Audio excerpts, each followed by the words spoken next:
Hey, so today we are going to do Susan B. Anthony on page 151 in your books. But I just wanted to take this opportunity to thank those of you who are new subscribers. If you have not been here before, my intention for reading this book was never really for it to become big, but I hope that it is helpful for you or your student.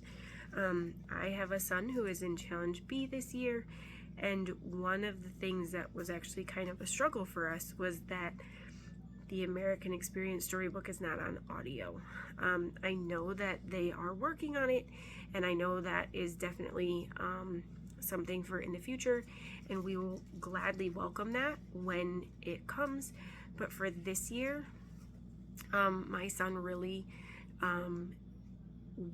benefited from having it read to him. He reads along with it, but I know that there are some of your students out there as well who benefit from hearing the audio as well as reading, or just listening to the audio. So I really do hope that this is a help to you. Obviously, I am not perfect in my reading. I do my best, but I stumble over words sometimes too. So be gracious to me if you would as I read these books. And again, I hope that they are a help to you. And thank you for being here. So page 151, Susan B. Anthony. Susan B. Anthony, 1820 to 1906. Here, in the first paragraph of the Declaration of Independence, is the assertion of the natural right of all to the ballot. For how can the consent of the governed be given if the right to vote be denied? From Is It a Crime for a Citizen of the United States to Vote speech, 1873. Susan B. Anthony was born to fight for what she believed was right. Her Quaker family modeled for her what it looked like to take a stand and influence the world by hosting abolitionist meetings, sometimes attended by Franklin Douglass, and advocating for limitations on alcohol sale. When Susan grew up and began supporting these causes on her own, she discovered another injustice that she could not let stand. Women had woefully unequal rights. At a temperance convention, Susan tried to give a speech but was denied because she was a woman. She realized that until women could own property and vote, politicians had no reason to take them seriously, and women should be taken seriously. Being marginalized for femininity made Susan even more sensitive to people marginalized because of their race. At an anti-slavery march, Susan met fellow women's rights activist Elizabeth Cady Stanton, and they began campaigning together. They formed a Women's National Loyal League to petition against slavery, published a women's rights focused newspaper called The Revolution, and founded the American Equal Rights Association and the National Woman Suffrage Association. Susan passed away before the 19th Amendment granted women the right to vote, but not before she voted herself.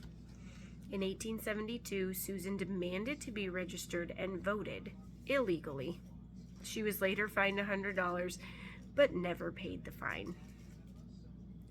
The following excerpts are from the Life and Work of Susan B. Anthony, Volume 1 of 2, by Ida Husted Harper, Chapter 2, Girlhood and School Life.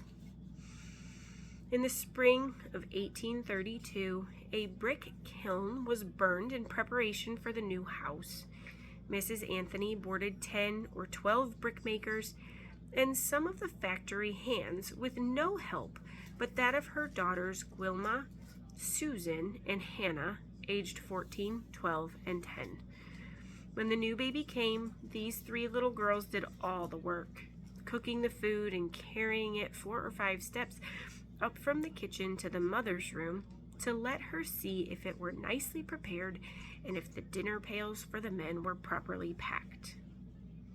Soon after this, Mr. Anthony remarked that one of the spoolers was ill and there was no one to do her work.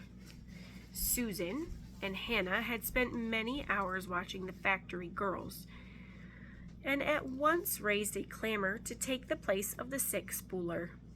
The mother objected, but the father, who always encouraged his children in their independent ideas, interceded, and finally they were allowed to draw straws to decide which should go, the winner to divide her wages with the loser.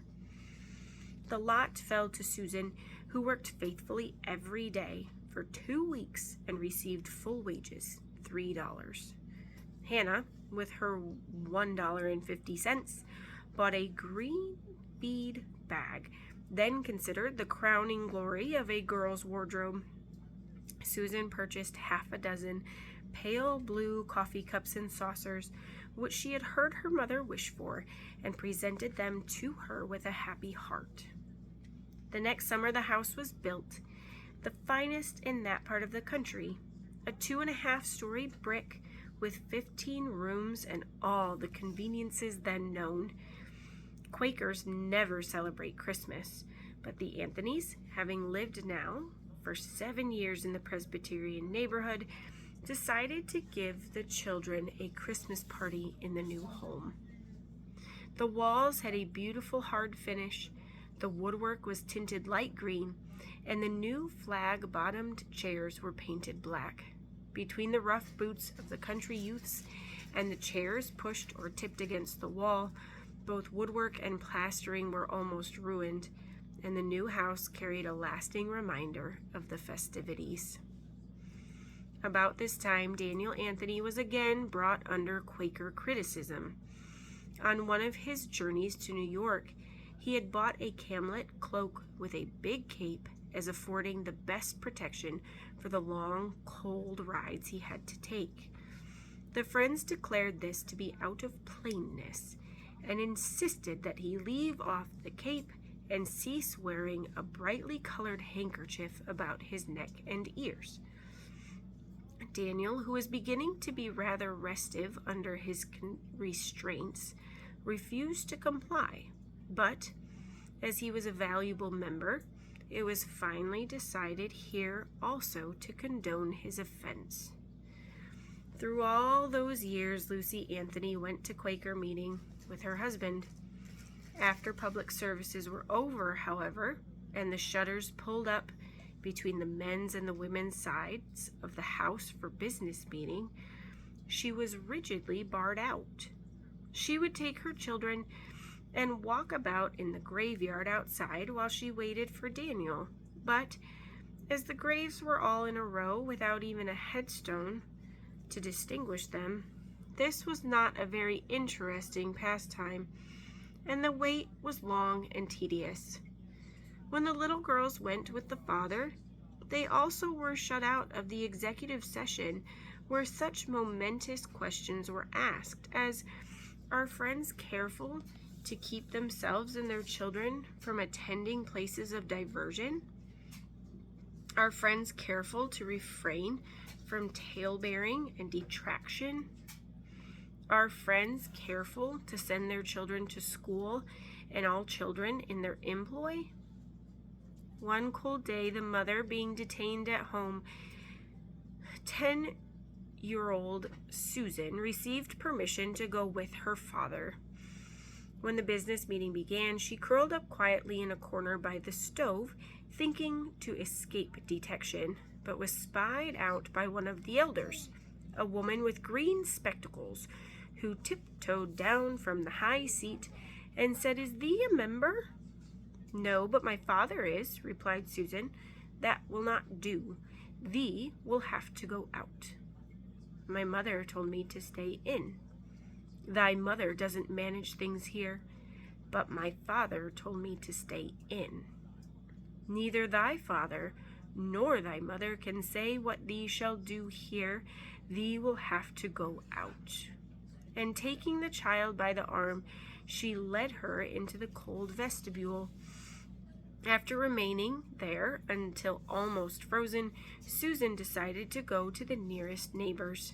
When she opened the gate, a big dog sprung fiercely upon her.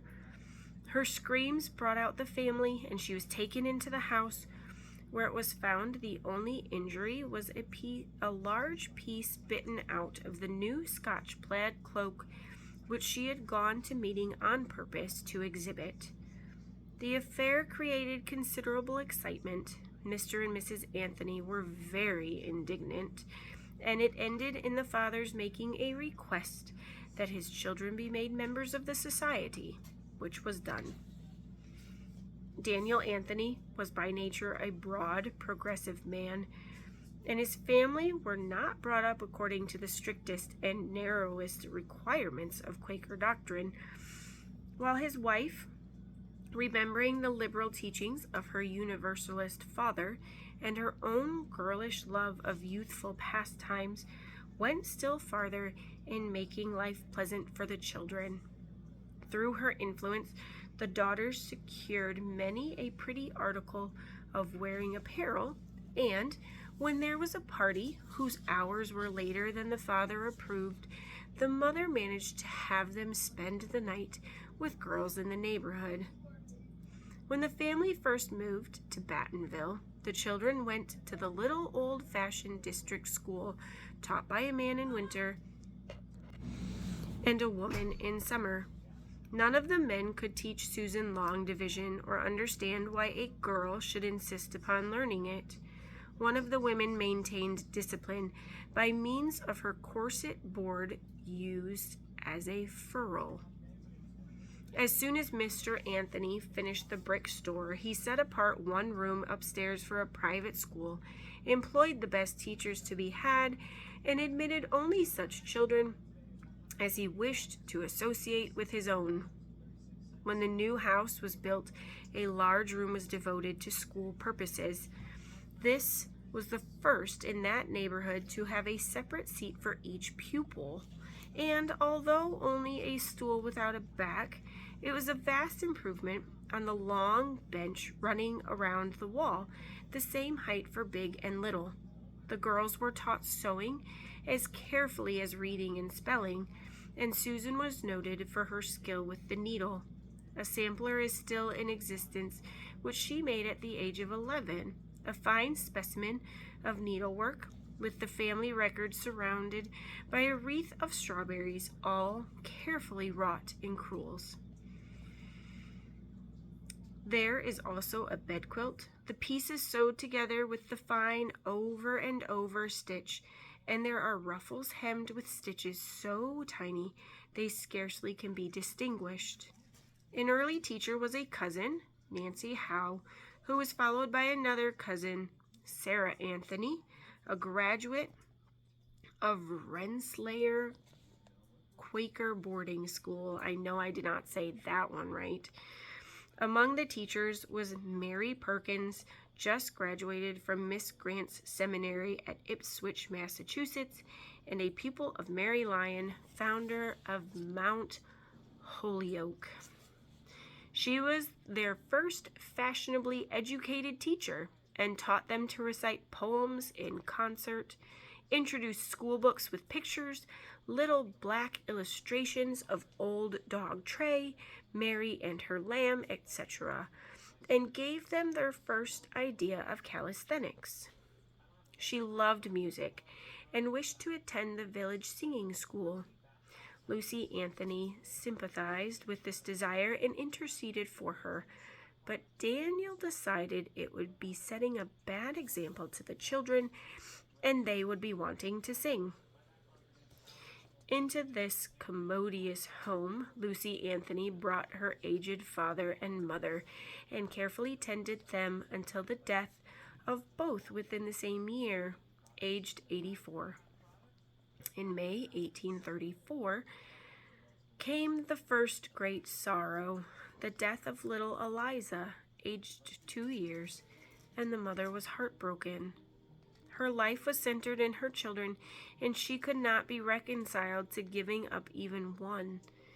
After her own death, nearly 50 years later, In her box of most sacredly guarded keepsakes was found a little faded pink dress of the dear child's, which many times had been moistened with the mother's tears.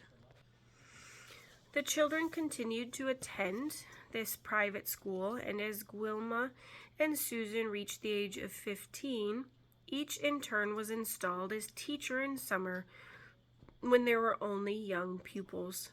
The factory now was at the height of prosperity. There was only one larger in all that part of the country, and Daniel Anthony was looked upon as a wealthy man. He was much criticized for allowing his daughters to teach, as in those days no woman worked for wages except from pressing necessity, but he was far enough in advance of his time to believe that every girl should be trained to self-support. In 1837, writing to Wilma at boarding school, he urges her to accept the offer of the principal to remain through the winter as an assistant. I am fully of the belief that shouldst thou never teach school a single day afterwards, thou wouldst ever feel to justify thy course. Thou wouldst seem to me to be laying the foundation for thy far greater usefulness.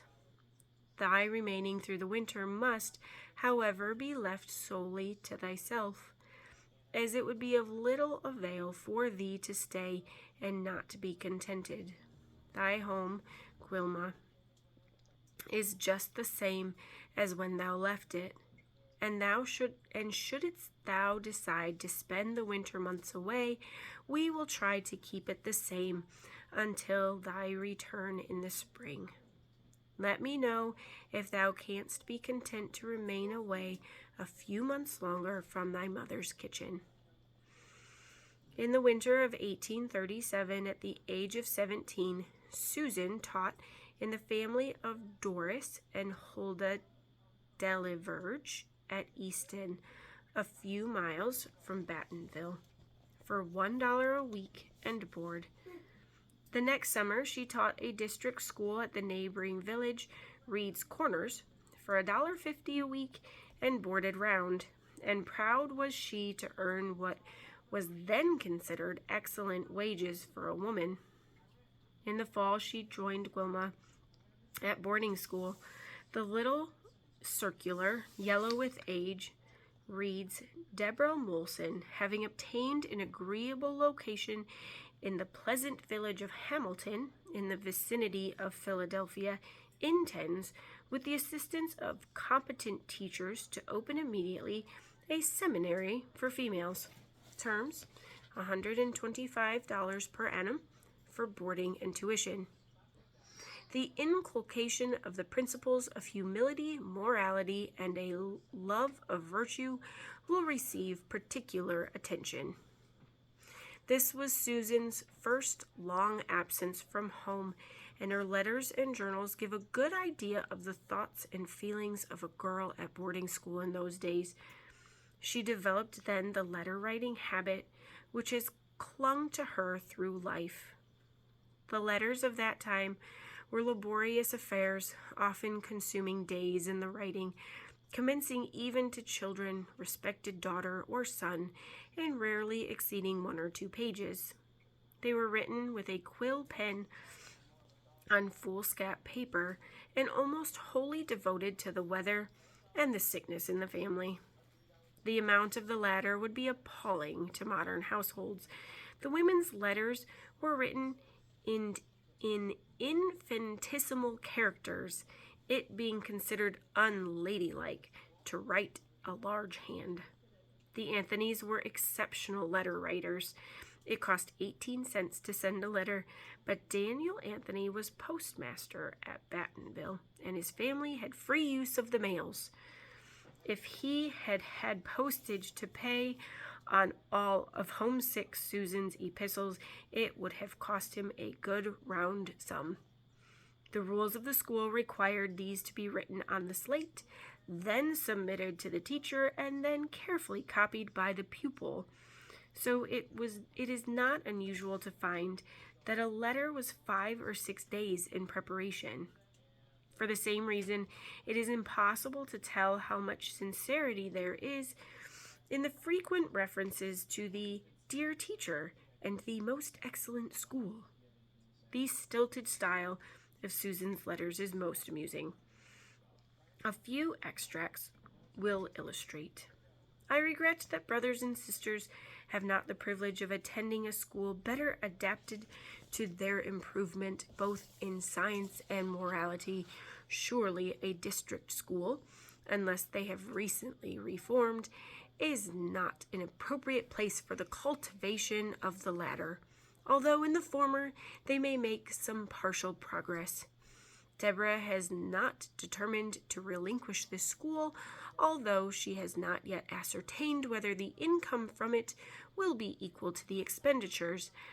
But if it should continue, I shall have a wish for Hannah and Mary to attend, as I think another one cannot be named so agreeable on all accounts as is Deborah Molson's at Hamilton.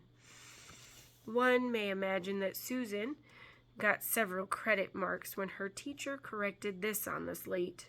The lecturer on philosophy and science came up from Philadelphia, and Susan tells her parents that he is quite an interesting man and that his lecture on philosophy was far more entertaining than I had dared to anticipate. Of the science lecture, she says, he had a microscope through which we had the pleasure of viewing the dust from the wings of a butterfly, each minute particle of which appeared as large as a common fly. He mentioned several very interesting circumstances, but I must defer particularizing them until I can have the privilege of verbally communicating them to my dear friends at Battenville. Guelma joins with me in wishing love distributed to all.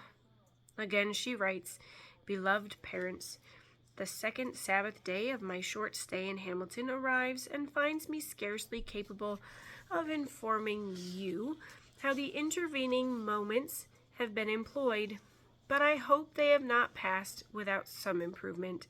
Indeed, we should all improve perceptibly too, were we to attend to the instructions which are here given, for the advancement both of moral and literary pursuits. May I improve in both, but it is far easier for us to perceive where others should reform than to observe and correct our own imperfections, while perhaps our failings are completely disgusting in the sight of others. I find it very difficult leaving off old habits so as to have a vacuum for the formation of those which are new and more advantageous. My letter will be short this week, and I can assign no other cause than that my ideas do not freely flow. The difference in weather is quite material between this and our northern clime. Snow commenced falling about 12 o'clock today and continued till evening. But, Father, it was not such a storm as the one in which we traveled during the second day of our journey to the beautiful and sequestered shades of Hamilton. The cause of my neglecting to write last week was not the absence of this mind from home, but that it is obliged to occupy every moment in studies. The fire in Philadelphia gives her an opportunity for this bit of description. I was requested, 5th day evening last, about 7 o'clock by one of the scholars, to step out and view the aurora borealis, which she said was extremely brilliant and beautiful. When there, I looked towards the north, but discovered no light, and then to the zenith, which was indeed very magnificent. But, said I, that does not look like the aurora. It is more like the light from a fire. And upon investigation we found it so to be. The light appeared in the east. We walked in that direction, when we beheld the flames bursting forth in stupendous grandeur. Not a bell was heard. All was calm, with the exception of the minds of some of the scholars whose parents resided in the city. The scene indeed would have been to the eye extremely pleasing, were it not for the reflection that some of our fellow beings were about being deprived of a home, and perhaps lives also. We learned a few minutes after witnessing this phenomena that the fire was occasioned by the conflagration, that is a new word to me, of a large board yard near Market Street Bridge. See, even I struggle with some of these words sometimes. After many affectionate messages, she says, I have not had but one real homesick fit, and that was 1 week from the night Father left us. I felt then as if I were taking leave of him again. In fact, the tears have come into my eyes as I write that last sentence. But do not suppose I carry a gloomy countenance all the time. Far be it from that, yet oft I think seriously of home and the endearing ties which bind us together. Father, we will look at the sentiments and not the orthography and grammar of thy letters, in which I did discover some errors. She frequently admits that her sister admonishes her, Susan, thee writes too much. Thee should learn to be concise. But she delights in letter writing and says, most of the girls are taking a walk this first day afternoon, but I did not feel like enjoying myself by accompanying them, as well as in holding sweet communion in writing with those inestimable friends I so dearly love, and arranging those thoughts in a manner congenial to our feelings. The query naturally arises, at least to the thoughtful mind, how has our time since the last annual revolution of the earth been employed? Have our minds become improved from passing occurrences, or do they remain in that dormant-like state which so often degrades the human soul? She comes down from her lofty heights far enough to add, it would have afforded us the greatest pleasure imaginable to have dined on that goose in company with you on New Year's Day. It is Susan's diary, however, which affords the most satisfactory glimpses of her true character, serious, devotional, deeply conscientious, and strong in affection. 5 weeks have been spent in Hamilton, and to what purpose? Has my mind advanced either in virtue or literature? I fear that every moment has not been profitably spent. Oh, may this careless mind be more watchful in the future. Oh, may the many warnings which we every day receive tend to make me more attentive to what is right. We were cautioned by our teacher today to beware of self-esteem and of all signs that would indicate an untruth. We were referred to the condition of Ananias and Sapphira, who intended to deceive the apostle. Would that I were wholly free from that same evil spirit which tempted those persons in ancient times. The spirit of truth must have dominion in the mind in order to attain a state of happiness. Resolves and resolves fill up my time. I resolve at night to do better on the morrow, and when the morrow comes and I mingle with my companions, all the resolutions are obliterated. In the afternoon of 7th day, Deborah accompanied the scholars to town and visited the Academy of Arts and Sciences. Beautiful indeed was the sight. Nature, how bounteous and varied are thy works! On beholding the splendid scene, I was ready to exclaim, "Oh, miracle of miracles!" with the celebrated naturalist when speaking of the metamorphosis of insects. 2nd month, 15th day.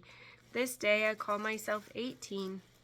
It seems impossible that I can be so old, and even at this age I find myself possessed of no more knowledge than I ought to have had at 12.